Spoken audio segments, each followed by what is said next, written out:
Indian drone ആക്രമണ ഭീഷണിയിലാണ് പാകിസ്ഥാനിലെ പ്രധാന നഗരങ്ങൾ.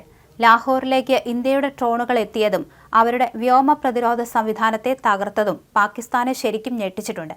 ഇസ്രായേൽ നിർമ്മിത ഹാരോപ്പ് ഡ്രോൺ ഇന്ത്യ ഉപയോഗിച്ചെന്നും ഇത് ഉപയോഗിച്ചാണ് വ്യാപകമായി ആക്രമണം നടത്തിയതെന്നുമാണ് പാകിസ്ഥാനും ആരോപിക്കുന്നത്. 24ഓളം ഡ്രോണുകളാണ് ഇന്ത്യ ഉപയോഗിച്ചതെന്നാണ് പാകിസ്ഥാന്റെ ആരോപണം. ഈ ആരോപണത്തിന് പിന്നാലെയാണ് ഇന്ത്യൻ സൈനിക കേന്ദ്രങ്ങളെ ആക്രമിക്കാൻ തുനിഞ്ഞപ്പോൾ പാകിസ്ഥാന്റെ വ്യോമ പ്രതിരോധ സംവിധാനത്തെ ഇന്ത്യ തകർത്തുവെന്നും ഔദ്യോഗികമായി വ്യക്തമായത്. ഇതിനായി ഹാരോപ്പ് ഡ്രോണുകൾ ഉപയോഗിച്ചു എന്നാണ് പുറത്തുവരുന്ന വിവരങ്ങൾ. ഇസ്രായേൽ നിർമ്മിതമായ ഹാരോപ്പ് ഡ്രോണുകളെക്കുറിച്ച് ദേശീയ മാധ്യമങ്ങളിലെല്ലാം വാർത്തകൾ നിറയുന്നുണ്ട്. എന്നാൽ ഔദ്യോഗികമായി ഇന്ത്യ ഏത് ഡ്രോണാണ് ഉപയോഗിച്ചതെന്ന് വെളിപ്പെടുത്തിയിട്ടില്ല.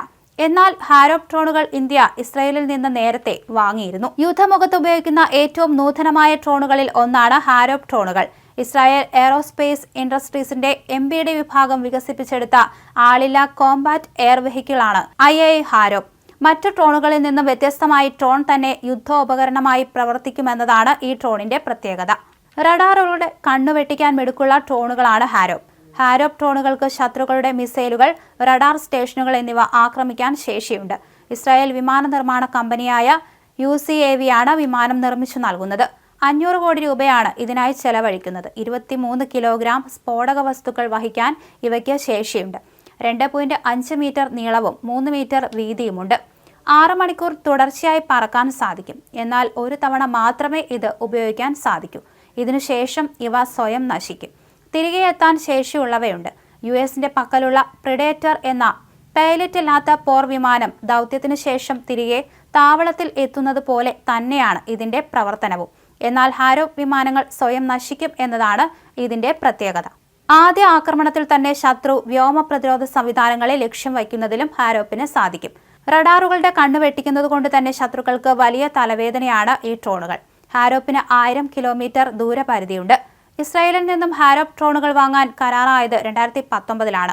നെതന്യാഹുവും ഇന്ത്യയിലെത്തിയ ഘട്ടത്തിലാണ് ഇത് സംബന്ധിച്ച് കരാറായത്. ആക്രമണത്തിന് മുൻപ് നിരീക്ഷണം നടത്താൻ ഉപയോഗിക്കുന്ന ഇലക്ട്രോ ഓപ്റ്റിക്കൽ സെൻസറുകൾ ഘടിപ്പിച്ച ഡ്രോണുകളായിരുന്നു നേരത്തെ ഇന്ത്യയുടെ പക്കലുണ്ടായിരുന്നത്. ഹാരോപ്പ് എത്തിയതോടെ സ്ഥിതി മാറി. അടിയന്തര ആവശ്യം മുൻനിർത്തി ഇസ്രായേലിൽ നിന്നും അത്യാധുനിക സ്പൈക്ക് മിസൈലുകളും ഇന്ത്യ വാങ്ങിയിരുന്നു.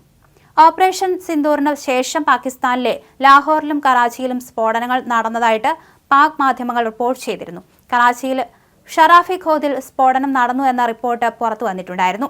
സ്ഫോടനങ്ങൾ ഡ്രോൺ ആക്രമണം ആയിരുന്നുവെന്ന് പാകിസ്ഥാൻ സൈന്യം അറിയിച്ചിരുന്നു. ലാഹോർ ഡ്രോൺ ആക്രമണത്തിൽ 4 പാക് സൈനികർക്ക് പരിക്കേറ്റെന്നും ഒരാൾ മരിച്ചെന്നും പാക് മാധ്യമങ്ങൾ റിപ്പോർട്ട് ചെയ്യുന്നുണ്ട്. അതിനിടെ പാകിസ്ഥാനെ വിറപ്പിച്ച മിസൈൽ ആക്രമണം തുടക്കം മാത്രമെന്ന് പ്രധാനമന്ത്രി നരേന്ദ്രമോദി പറഞ്ഞു. നിയന്ത്രണ രേഖയിലെ പാക് വെടിവയ്പിൽ 13 പേർ കൊല്ലപ്പെട്ടതായും സർക്കാർ സ്ഥിരീകരിച്ചിട്ടുണ്ട്. 9 തീവ്രവാദ കേന്ദ്രങ്ങൾ തകർത്ത ഓപ്പറേഷൻ സിന്ദൂറിന് ശേഷം ഇന്ത്യ പാക് ബന്ധം വലിയ സംഘർഷത്തിലേക്ക് നീങ്ങുകയാണ്. ലാഹോറിൽ സ്ഫോടനം നടന്നതിന്റെ ദൃശ്യങ്ങൾ രാവിലെ 8:30-ഓടെയാണ് പുറത്തു വന്നത്.